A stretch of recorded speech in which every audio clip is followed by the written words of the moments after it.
안녕하세요. 김호인 변호사입니다. 오늘은 제가 피해자 측 변호를 맡고 있는 많은 국민분들의 공분을 샀던 강서구 PC방 살인 사건의 1심 판결 선고가 있었던 날입니다. 지금 제 앞에는 1심 판결문을 제가 입수를 했고요. 이 사건에 대해서 피해자 측 대리인으로서 그리고 유족분들의 입장을 대변하는 사람으로서 간략하게 오늘 선고된 판결의 문제점에 대해서 말씀드리려 합니다. 일단 피고인 김성수의 동생, 그러니까 공동폭행 혐의로 기소된 김성수의 동생에 대해서는 무죄가 선고가 되었습니다. 이 판결문은 꽤 긴데요. 간략히 말씀을 드리면 판사가 무죄를 내린 취지는 아마 많은 분들이 언론 통해서 공개된 CCTV를 보셨을 텐데요. 피해자와 김성수가 서로 이제 머리채를 잡고 있는 장면에서 피고인 김성수가 피해자의 허리춤을 뒤에서 잡죠. 그때부터 힘의 균형이 무너지기 시작하면서 김성수가 피해자에게 무차별 폭행을 가하기 시작합니다. 바로 그 장면에서 허리춤을 잡고 있던 행위에 대해서 폭행죄로 의유를 해서 기소가 된 건데요. 재판부의 판단은 결론적으로 그 행위는 폭행으로 볼 수 없다고 했고, 그 이유는 간략히 말씀드리면 김성수와 피해자를 말리려는 의도가 더 많았고, 먼 쪽에 있는 김성수를 뜯어 말리는 게 아니고 가까운 쪽에 있는 피해자를 뒤에서 잡아서 같이 빙글빙글 돌면서 한 행위를 폭행의 고의가 있었다고 보기 어렵다는 판단입니다. 자세한 건 판결문에 법리적인 내용이 들어가 있는데, 이 행위에 대한 판단은 재판부의 재량입니다만 법은 기본적으로 상식을 따르는 겁니다. 이 사건은 법리적으로 복잡해서 대법원 전원합의체에 가서 이 법이 어떠고 저 법이 어떠고 하는 사건이 아닙니다. 김성수의 동생이 했던 행위를 폭행으로 볼 수 있느냐, 그것에 대한 판단인데 많은 국민들이 그 동영상 보셨을 것입니다. 그 부분에 대해서 폭행이 아니라고 생각하는 법조인들 포함해서 국민들이 얼마나 될까요? 근데 이 사건의 재판부는 그것이 폭행이 아니라고 판단하고 있습니다. 자, 그렇다면 이 사건과 앞으로 유사한 사례, 만약에 우리가 유흥가에서 다수 대 한 명의 싸움이 일어났고 1대1의 싸움이 처음에 진행되다가 한 명의 일행이 나머지 그 싸우는 상대방의 뒤에 허리춤을 잡는 행위를 있어서 이제 폭행이라고 할 수 없게 된다는 것입니다. 그게 과연 합당할까요? 김성수의 동생은 키가 180이 넘는 사람이고 그 뒤에서 잡는 것만으로 충분히 그 피해자가 움직임에 많은 제약을 받았고, 실제로 간단하게 실험만 해보셔도 알 수 있습니다.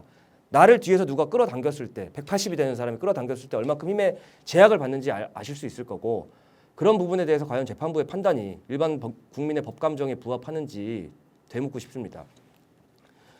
그리고 김성수에 대해서는 검찰은 사형을 구형을 했지만 재판부는 징역 30년을 선고했습니다.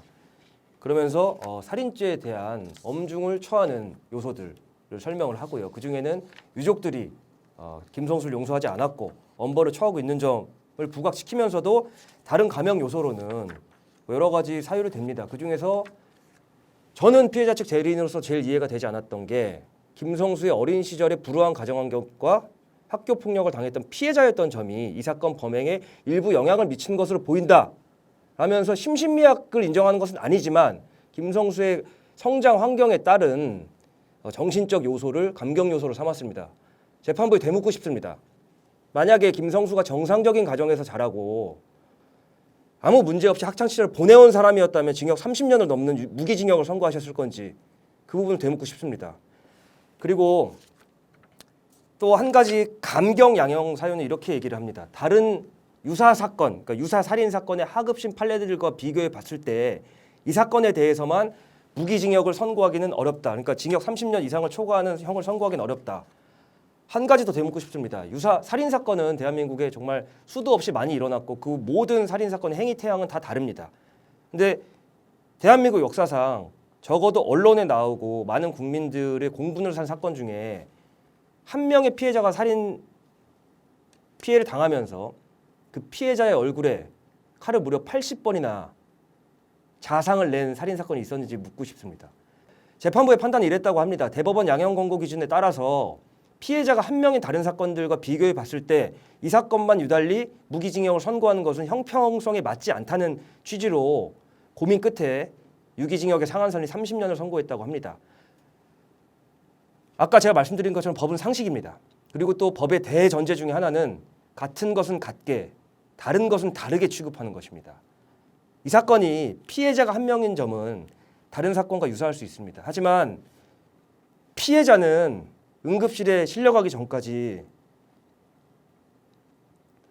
80번의 난도질을 당할 때까지 숨이 붙어 있었습니다. 숨이 붙어 있었고 응급실에 가서 춥다고 했습니다. 춥다고.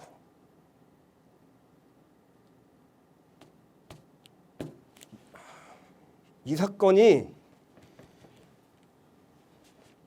죄송합니다.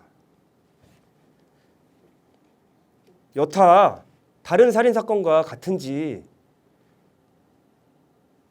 국민분들께 그리고 같은 법조인분들께 여쭤보고 싶습니다. 제가 피해자 대리인으로서 할 수 있는 건 별로 없습니다. 제가 이 방송에서 아무리 떠든다고 해도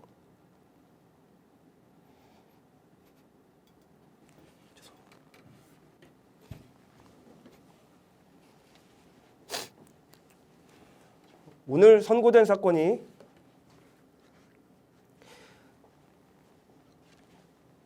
오늘 선고된 판결 결과는 바뀌지 않습니다. 그래도 끝까지 할 수 있는 건 다 해볼 겁니다. 이 사건에 대해서 같이 공감해 주시고 많이 응원해 주셨던 많은 국민분들께 감사드리고 그리고 제가 지금 흘리는 눈물보다 매덕 배는 가슴이 찢어질 것 같은 고통을 오늘도 겪고 계신 유가족분들께 피해자 대리인으로서 이런 결과밖에 만들어내지 못한 것에 대한 송구스러움과 심심한 유감의 말씀 전하면서 오늘 방송 마치겠습니다. 감사합니다.